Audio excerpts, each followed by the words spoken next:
We've just gotten the most insane Jujutsu Kaisen chapter, and I think this chapter has just absolutely changed everything. But also, this chapter made me kind of sad for one reason we're gonna get to during this video.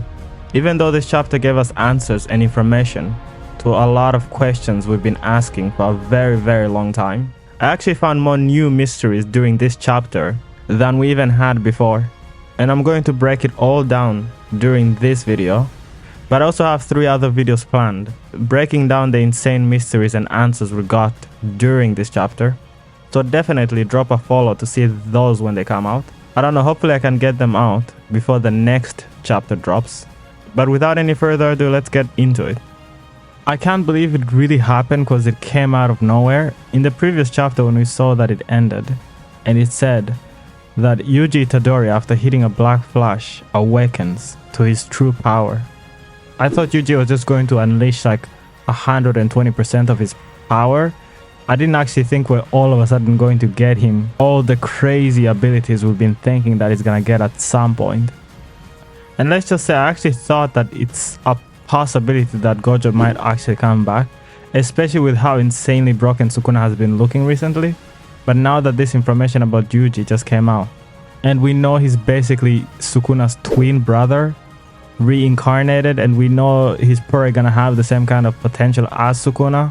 I have a lot of thoughts about that and on why he shouldn't really be able to still beat Sukuna quite yet, but we'll get to that.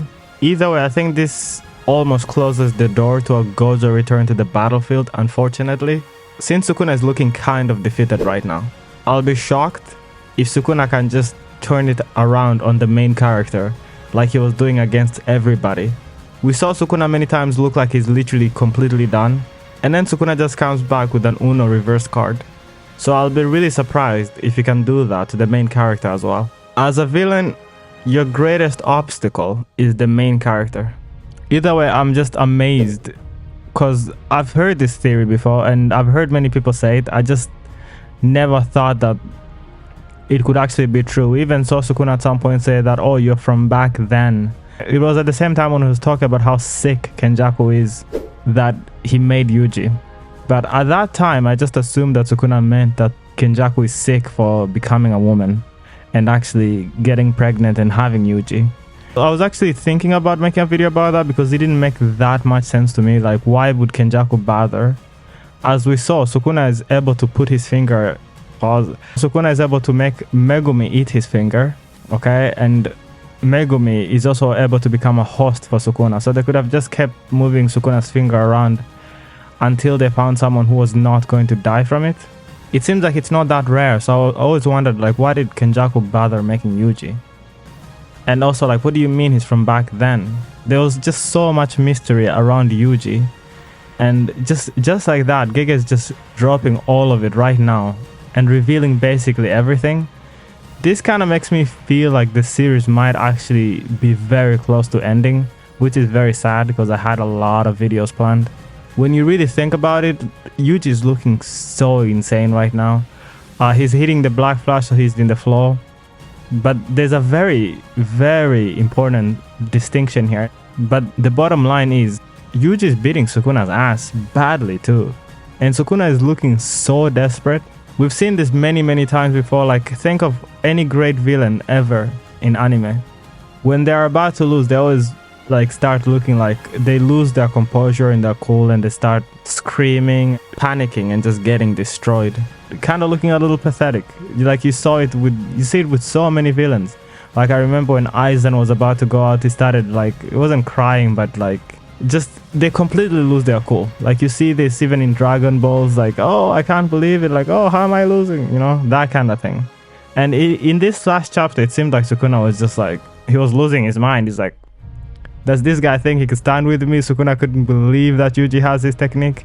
And also, I'm still like debating within myself, does Yuji have the technique because he's Sukuna's twin brother? So obviously it's very, like, twins are very similar and share almost like a lot of their DNA.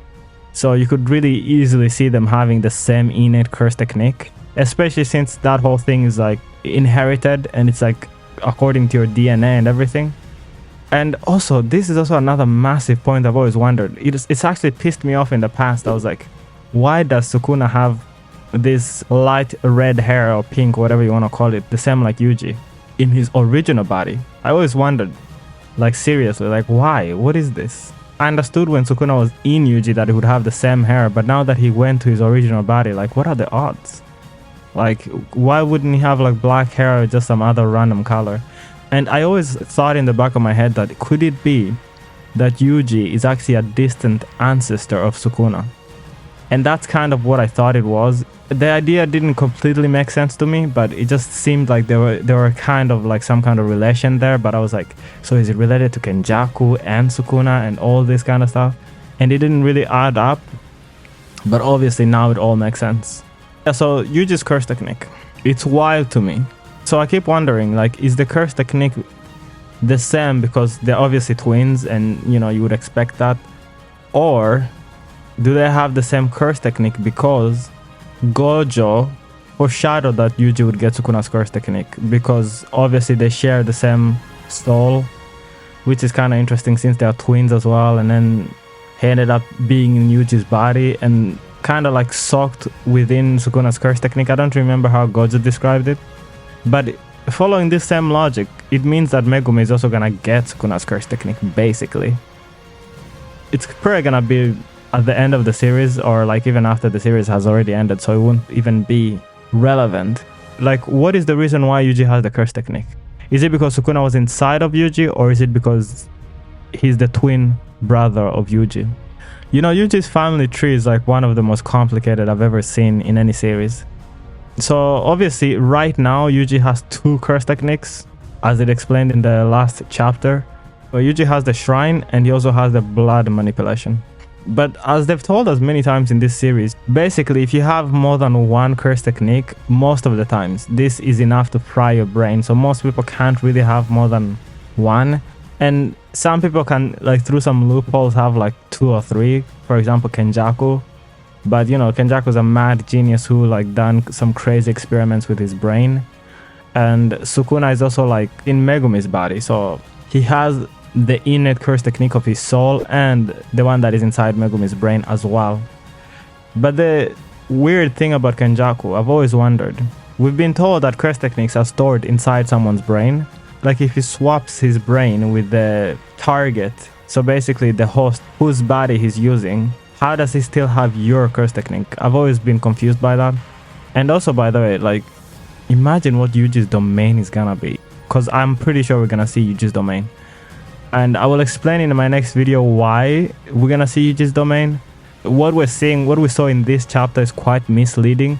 And Sukuna has been misleading many times, looking like, oh, he's done, he's defeated. Only for him to pull out something crazy. Maybe we might talk about the benevolent shrine in that video that's coming up, because that's also a theory I've seen in many places. Yeah, I think I'll just talk about that stuff, all that stuff then, and why Yuji should not be able to match Sukuna quite yet. And it's exciting, but I'm a little bummed out that it seems like Jujutsu Kaisen is about to end very soon, especially when the main villain is losing composure and getting kind of cooked. But other than that, thanks so much for watching. Drop a sub or a like if you enjoyed the video, and see you in the next one.